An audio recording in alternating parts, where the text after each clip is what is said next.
I'm going to introduce to you the next speaker. We're going to pass it along. I hope everybody's good with that. We're just going to pass it along to the next person. So I'm going to introduce T-Mot, Derrick Grayson, running for U.S. Senate 2016. Thank you. Thank you.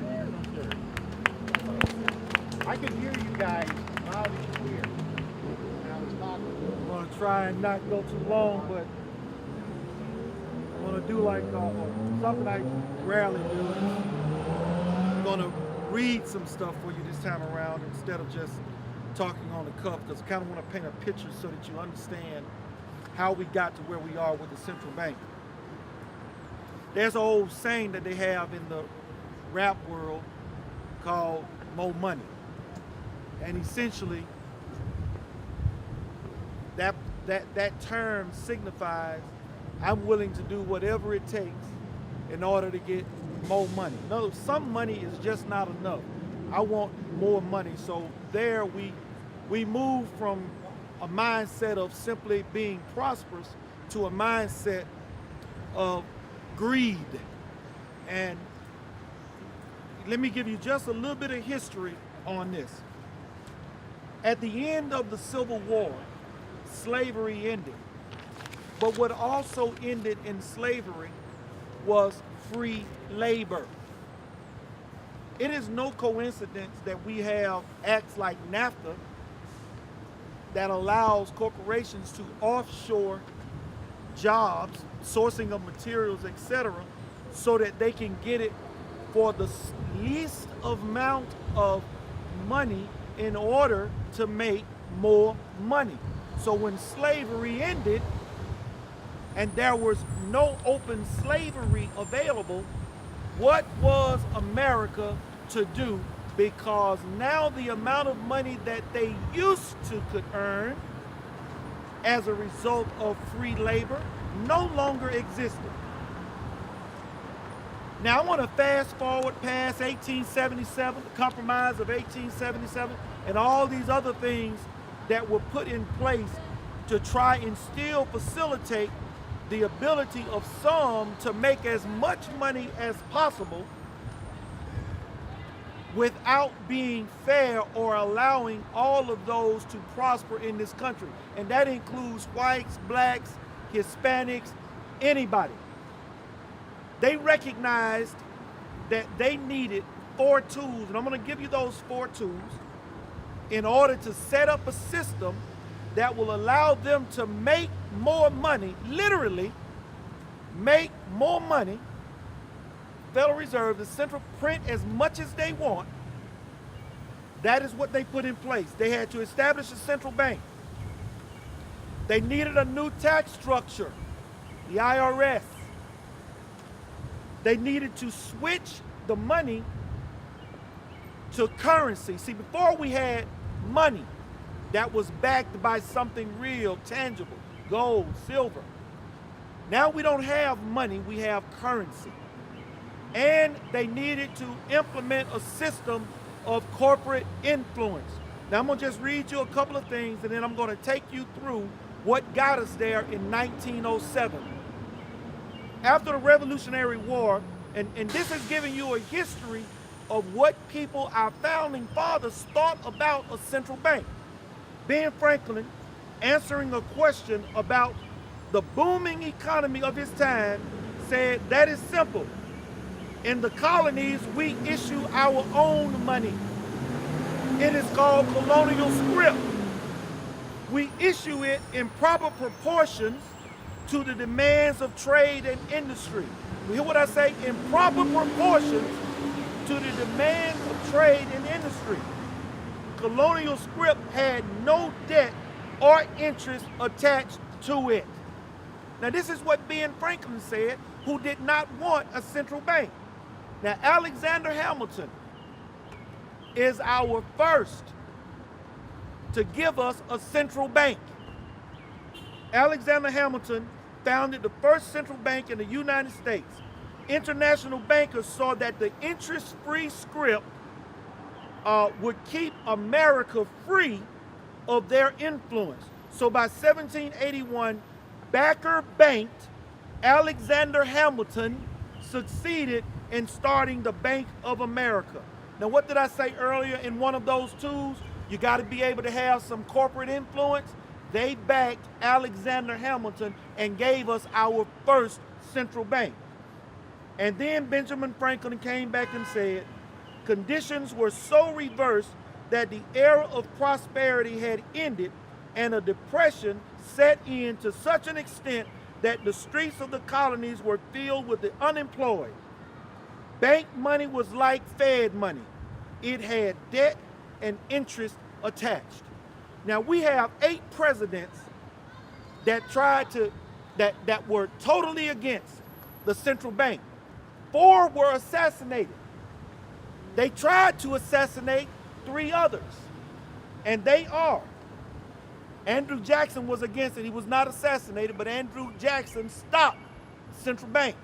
Gun was fired. Yes, the attempted one. We have Zachary Taylor, James Buchanan, Abraham Lincoln, James Garfield, John F. Kennedy, Gerald Ford, Ronald Reagan. All are on the record expressing the dangers of a central bank. Well, folks, 1907 is where it started. I'm going to tell you why. This is probably the last period in history that we've seen exercised by Americans where we really had power with the vote and power with our money. People started putting their money in banks. Banks said, we're going to invest and do thus and so and earn you a rate of return. But they started doing and engaging in corrupt practices that made the people upset and distrustful of the banking system. Not the central bank, but the banking system of the time. So what did they do? There was a run on banks in October of 1907. 3 banks collapsed. Knickerbocker Trust, Trust Company, and Lincoln Trust. This set about a panic amongst the bankers. Why? Because if everybody went to go and take their money out, those banks would fail. Why? Because they were all in bed together in various types of deals that would have caused more to fail. This was the power of the people expressing and letting them know, we don't like what you're doing. Give me back my money. Give me back my money. So, with the recession in place, the failure of certain banks caused panic because the banking system lacked a lender of last resort. In other words, the banks knew that the buck stopped with them. If they made a bad decision, they couldn't pass it off on the people that had their monies in the bank. They would be the ones that would lose. And they understood this, and this sent them into a panic. So they got together several people, members of the Jekyll Island Club, and their names are George F. Baker, James Stillman, and J. Pierpont Morgan. They got together on Jekyll Island under the pretense of going duck hunting. And they called in a bunch of bankers, and they all sat around and they say, we got a problem. The people are sick of what we've been doing. We've been found out. And if they continue on the course that they're on, all of us are going to fail because we got all these deals in place that will act as a tumbling or a domino effect, and it will rip us up. New York is about to fail. Now, notice this, while they are there meeting on Jekyll Island, the president at the time was out actually duck hunting.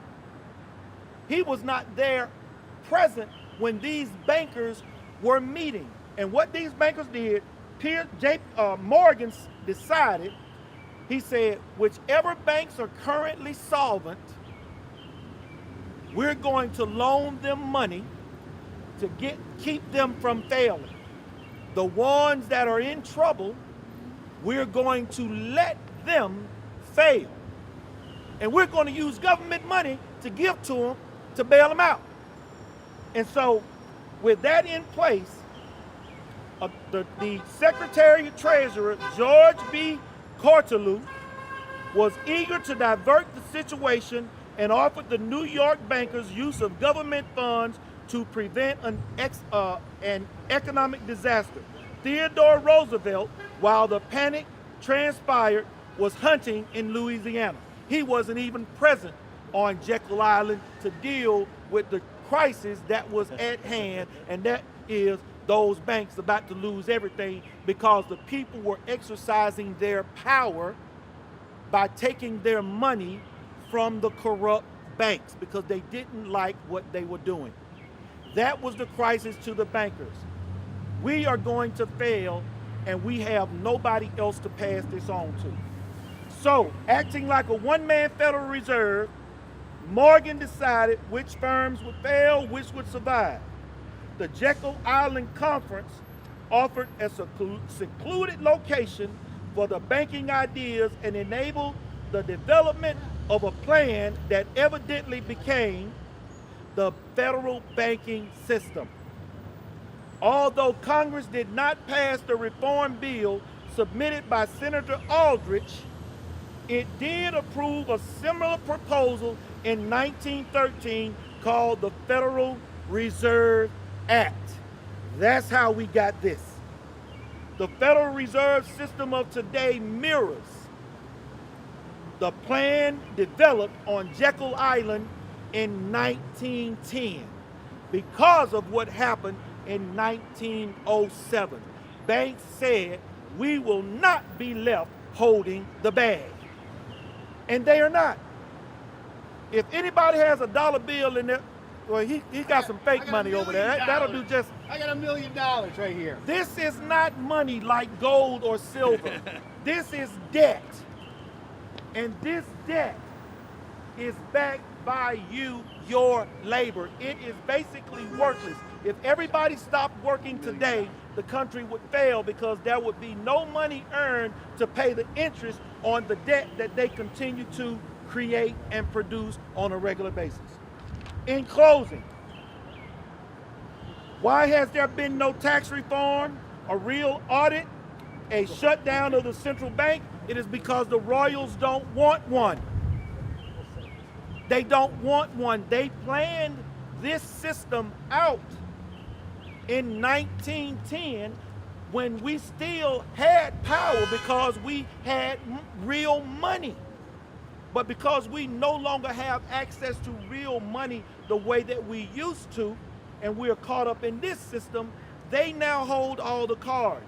Hank knows that I went all off the rails about the crime numbers bill because they were telling us it was about a whole bunch of other stuff that was really not important. The most important part of what happened in that bill was provisions under Dodd-Frank that would prevent bankers from using people like you and I, our money in bad investments. That protection was taken out. It was put in there because of the bank debacle in 2008. And they took it out, and everybody up there in D.C. allowed it to pass. And that's what most folk don't understand. We're back on the hook again, and you don't even know it.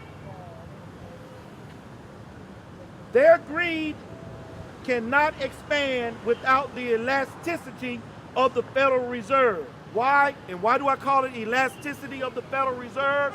Because it is ever expanding. They continue to print money as much as they like without any constraint. And it will never change unless we decide to start voting for people who will actually fight for tax reform, fight for an audit and shutdown of our central bank, and fight for restoring our liberties and freedoms. And with that, I'm done. Thank you very much. And that was Derrick Grayson.